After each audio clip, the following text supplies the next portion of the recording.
Ok, top. Shalom à tous, Baruch Hashem. On a le sroud de continuer ensemble le jardin de la richesse, le guide pratique pour devenir un véritable riche, Be'at Hashem Itbarach. Donc, rappelez-vous qu'on voit les dangers d'être endetté et que si une personne elle a des dettes qu'elle ne sait pas comment rembourser, elle doit s'efforcer rapidement de faire tous les efforts possibles au niveau du repentir, de la tchouva et des actions concrètes pour sortir des dettes. Une des choses fondamentales qu'il faut avoir conscience, eh ben, c'est une grande erreur qu'on voit dans cette génération, dans le milieu des affaires, Ken, c'est lorsqu'on voit, chacun on sent des fois quand on ouvre une affaire, qu'on voudrait avoir une super grosse affaire. On voudrait avoir un truc énorme pour amener beaucoup d'argent. Et en réalité, on pense à ouvrir quelque chose qui est bien au-delà des moyens que l'on a pour ouvrir une affaire de ce type-là. Et donc, qu'est-ce qu'ils vont faire les gens de la génération? Ils vont emprunter beaucoup d'argent en disant, vas-y, je vais aller à la banque, je vais faire un gros emprunt, etc., avec un gros business plan. Et comme ça, je vais pouvoir réussir en grand. Et donc, qu'est-ce qu'elle est en train de faire en réalité? Qu'est-ce qu'elle fait cette personne-là? Elle est en train de s'appuyer sur Hachem Idbarar en disant que Hachem, il va m'aider. Il va m'aider à ce que je fasse une grosse affaire, etc. Et les dettes que je vais avoir envers la banque par rapport à mon gros prêt que j'ai fait, Hachem, il va m'aider. Ça, les amis, il faut savoir que c'est un bitachon du mensonge. C'est une confiance mensongère en Akadosh Baruch Hu, c'est une confiance falsifiée dans Akadosh Baruch Hu. Parce qu'au contraire, c'est quoi une véritable confiance, un véritable bitachon? Comme on a vu que le bitachon, c'est la clé essentielle pour recevoir la parnassa. C'est quoi le véritable bitachon, les amis, dans cette situation? Écoutez bien. En réalité, c'est d'avoir une confiance forte en Akadosh Baruch Hu. Que même avec une petite affaire, un petit business tout petit, Ken, sans faire aucune dette auprès de la banque, etc., Kadosh Baruch Hu, il peut t'envoyer l'abondance et la réussite et faire grossir petit à petit ce business naturellement. Est-ce que c'est la grandeur de ton business qui va fixer combien tu vas gagner d'argent? Ou bien c'est Hachem Idbarar qui va fixer combien tu vas gagner d'argent? Les gens, Ken, ils ouvrent aujourd'hui des sociétés extrêmement grandes, ils veulent essayer d'ouvrir des grands business, ils prennent des dettes énormes sur eux. Et après, ils sont soi-disant en train de construire ça sur la confiance qu'ils ont à Hachem Idbarar. Que Hachem, il va faire réussir cette affaire, t'inquiète pas. Et rapidement, on va rembourser toutes les dettes, etc. Ça, les amis, le Rav, il nous met en garde. Il nous dit ça s'appelle un miftar boged. C'est une confiance traîtresse. C'est une confiance en Hachem, une assurance en Hachem falsifiée. Parce qu'un homme qui fait ça, il est en train de se comporter comme si c'était lui le maître du monde, en fait. C'est lui le Baal Habayit. C'est lui qui gère et qui gère même Akadosh Baruch Hu. Comme si qu'il allait écrire à Akadosh Baruch Hu. Tu sais, Hachem, voilà, c'est cette société-là que je dois ouvrir et je dois gagner tant en fait par an. C'est ça que j'ai besoin et c'est ça que tu vas m'aider à faire. Oh, oh, oh. C'est toi le maître de la caisse de Kadosh Baruch Hu. C'est toi le patron de la caisse bancaire d'Akadosh Baruch Hu. Comme dit que toi, tu vas décider maintenant dans ta tête, je vais prendre tel emprunt. Ouais, et Hachem Idbarach, il va rembourser l'emprunt. Qu'est-ce que c'est ça? C'est une confiance en Kadosh Baruch Hu. Qu'est-ce que tu penses? C'est-à-dire quoi? Tu voudrais dire qu'en fait, peut-être, que Kadosh Baruch Hu, il lui manquait, là, à l'instant, il lui manquait de l'argent dans la caisse. Il ne pouvait pas te donner maintenant la somme que tu avais besoin pour ouvrir ton business. Le créateur du monde, Miskin, il était à sec. Ouais.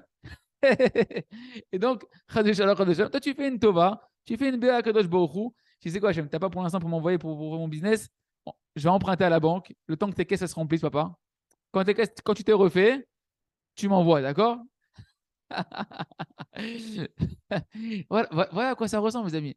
Parce que si on se travaillait vraiment, et c'est ce qu'on est en train de faire, Baruch Hashem, d'avoir une véritable confiance en Kadosh Baruch Hu, comme on est en train de dire, soi-disant qu'on a confiance en Kadosh Baruch Hu, alors on aurait foi que même maintenant, Kadosh Baruch Hu, sa caisse, elle est remplie, elle déborde à Kadosh Baruch Hu, c'est lui qui génère l'argent du monde. Et Kadosh Baruch Hu, s'il avait envie que son fils il ouvre un business de l'ampleur que tu veux ouvrir, eh ben, il te donnerait en ce moment l'argent pour ouvrir ton business sans que tu empruntes de l'argent à la banque. Et si Hachem Barach, aujourd'hui, t'a pas donné la somme que tu veux pour ouvrir le business dans la grandeur que tu veux, ça montre que pour l'instant, ce n'est pas la volonté d'Hachem de t'amener ta parnassa par un business de cette taille-là. Et que Kadosh Baruch Hu, il veut pour l'instant t'amener une bracha dans un business plus petit. Et tu auras ce que tu as besoin pour vivre comme il faut. Si c'est comme ça, sur quoi tu es en train de te reposer quand tu ferais des emprunts à la banque gigantesques, bien au-delà de tes moyens, que tu ne sais même pas comment tu vas rembourser, que tu fais juste une hypothèse, que HM il va te faire une tova, qui va te rembourser cet argent-là avec le business qui va tourner, tu vas rembourser la banque. D'où tu sais que le créateur, dans le futur, il va te donner des entrées plus grandes que ce qu'il te donne maintenant. Et regardez comment le Rav veut nous expliquer l'erreur, comment le Yetzirah, il nous mène par le bout du nez, les amis. Parce qu'il nous dit en réalité, il n'y a aucune logique dans cette confiance mensongère. Qu'un homme, il va emprunter beaucoup d'argent et se reposer sur Akadosh Baruch Hu. T'inquiète, Hachem, il va m'augmenter. Maintenant qu'on va faire un gros business, il va nous envoyer beaucoup plus d'oseille. On va pouvoir rembourser tous les emprunts qu'on a fait à la banque, etc. Dis-moi, tu sais combien Hachem, il a fixé à Rosh Hashanah, combien tu vas gagner cette année? Tu crois parce que tu as fait un plus gros emprunt à la banque cette année, alors Hachem, tu vas changer la somme d'argent qui t'est impartie pour cette année-là, qui a été décidée à Rosh Hashanah? Ou bien peut-être que qu'est-ce que tu veux faire? Toi, t'as envie juste de brasser de l'argent. Tu veux voir des millions passer devant toi. Mais si ça n'a pas été fixé pour toi, Rosh Hashanah, ça va ressortir.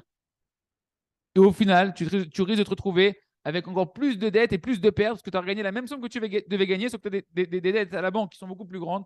Au final, tu es perdant. Les gens, en réalité, on est tous dans un imaginaire comme ça, qu'on veut brasser des millions dans la main, etc. Et la plupart qui ouvrent des gros business comme ça, les millions, ils leur passent sous le nez. C'est-à-dire que oui, ils embrassent. Mais en réalité, ils n'en gagnent pas plus. Et des fois même, ils se retrouvent en déficit. Parce qu'ils croulent sous les dettes de la banque qu'ils doivent rembourser. C'est pourquoi, les amis, emprunter de l'argent au-delà de ses moyens pour ouvrir un gros business, c'est une confiance en HM des forces du mal. C'est un mensonge. C'est le contraire de la Torah. C'est le contraire de la véritable confiance en HM et de Barar. C'est une confiance falsifiée. Et en général, au HM, il y en a qui s'en sortent. Mais en général, on voit comme ça des hommes d'affaires qu'on a l'impression qu'ils sont super, ils sont dans la réussite, ils vont vers un gros truc, etc. Et puis petit à petit, ils se cassent la figure parce qu'ils n'arrivent pas à rembourser, ils n'arrivent pas à tenir les crédits qui se sont mis à la banque. Et au final, ça finit par être des gens misérables, que Dieu nous en préserve. Et cette erreur-là, d'où elle démarre? C'est quand un homme, justement, il commence à avoir un peu d'aslacha dans sa vie, il commence à avoir un peu de réussite dans un business. Ouais. Et il est sûr que si jamais maintenant, il va augmenter la taille de son business, il va avoir une vie encore plus riche, encore plus belle, etc. Et là, ça rentre à l'intérieur de lui de l'orgueil, que c'est quelqu'un qui réussit, et il a oublié que toute sa réussite, elle vient que d'Akadosh Baruch Hu. Et que c'est Akadosh Baruch Hu qui voulait aujourd'hui te donner par ce petit business que tu avais une belle parnassa, etc. Même si ce n'était pas un gros business, comme ça, Hachem il voulait te donner pour l'instant. Et vu que la personne, elle oublie ça, que c'est Hachem qui a tout donné, et qui rentre en lui la pensée que, tu vois, genre fif, quand je vois une affaire, ça marche. Je peux faire beaucoup mieux en fait. Ken. Et donc il arrive à la conclusion que quoi? Que si je fais plus d'efforts et je fais des plus gros emprunts et que je vais investir encore plus, alors je vais rajouter encore comment on appelle ça, des antennes, des sniffs, comment on dit des sniffs, des branches, j'ouvrirai encore un autre magasin de la même chaîne, encore, je vais faire une chaîne maintenant de magasins sur ça, etc. Si un il marche, 10, ça va marcher 10 fois mieux. Ouais. Comme ça, je vais gagner beaucoup plus. Et ça, c'est une grande erreur. Bien sûr que le Tsara et tout le monde, qu'il y a des cas où ça a marché. Comme ça, tu te fonces toi aussi dans le panneau. Mais il faut savoir que Kadosh Baruch il ne va pas t'augmenter ton budget annuel parce que ta partie à la banque fera un gros prêt. Et que tous les efforts que tu vas faire, comme ça, de vouloir augmenter sans être passé par la tchouva, par la tfila, etc., ça ne va rien changer de ce qui est décrété dans le ciel pour toi depuis Rosh Hashanah. Et au final, tu vas voir que ouais, c'est vrai, tu as ouvert un centre, deux centres, tu brasses une tonne d'argent, mais au final, tu ne gagnes pas plus. Tu ne gagnes pas plus. Ce qui rentre, ça ressort dans les crédits, dans les machins, etc.